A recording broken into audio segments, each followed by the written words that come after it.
在伊斯坦布尔的塔克西姆广场进行和平抗议的维吾尔青年遭到土耳其警察的阻止和骚扰。近年来，无法与东突厥散的家庭或亲戚联系的一群维吾尔青年，穿着上面印有父母和亲戚图片的 T 恤，在位于塔克西姆广场的阿达托尔克纪念碑前照相。没料到，他们遭到土耳其警察的拦载和骚扰。据社交媒体上的视频，警察要求他们脱下或反穿 T 恤才会让他们离开。东突厥散文化和新闻中心主席阿卜杜吉里里卡拉卡什先生就此发表声明，批评土耳其警方对维吾尔青年的不良待遇和骚扰。他表示，逃离中国暴政的维吾尔人在土耳其以和平方式反对中国的罪行，竟然受到土耳其警方的骚扰，这是不可接受的。他说，一个人没有寻找父母的权利吗？维权人士、人权组织和协会在哪里？他们为什么不为这些维吾尔青年发声？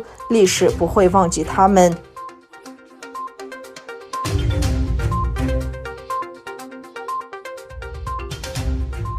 8月14日，东突厥散民族觉醒运动主席萨利赫·胡达亚和成员在白宫前举行抗议活动，督促美国政府切断与中国的贸易关系，并采取更具示威力的措施，停止中国在东突厥散的人权侵犯行为。他在活动上发表讲话，批评包括美国、澳大利亚、英国、加拿大、法国、印度和日本在内的联合国会员国不采取具体步骤。他说，应将中国政府绳之以法，并因其实施的不人道的破坏而被带到国际法院。他指出，中国当局将500万人关押在集中营，目前有成千上万的维吾尔工人被迫进入中国工厂。他警告说，美国政府和其他政府应停止与在21世纪进行强迫劳动的政权的贸易关系，并指出奴隶制和强迫劳动是不道德。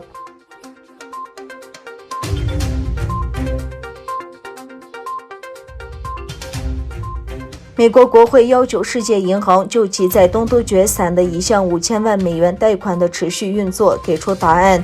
美国国会众议员吉姆·麦格文和参议员马克·卢比欧在8月12日致信给世界银行行长戴维·马尔帕斯称，他们对在那些已获得资助的学校里所进行的活动表示特别关注。信中写道，在世界银行了解到维吾尔人、哈萨克人和该地区其他穆斯林人被大规模拘留之后，我们对世界银行继续向新疆教育部发放贷款感到严重关切。中国政府在东突厥散通过大规模监视和拘留，强行同化维吾尔族和其他少数民族。世行虽然没有直接为其设备提供资金，但在收到学校对资金的异常请求后，仍继续发放贷款。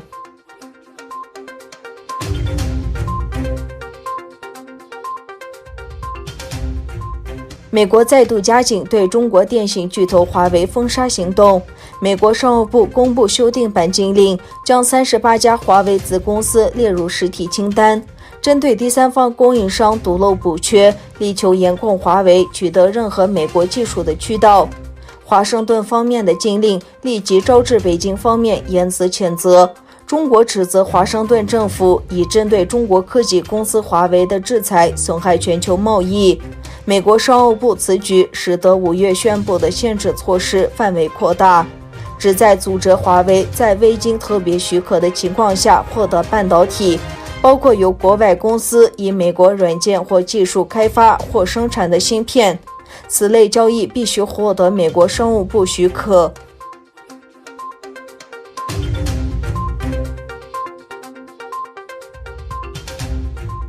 据悉，中国以国药集团生产的疫苗将于年底上市。国药集团董事长刘敬珍对中国光明日报发表声明说，年底将上市的武汉病毒疫苗售价将低于140美元，打第一针疫苗与第二针的时间间隔一般是28天。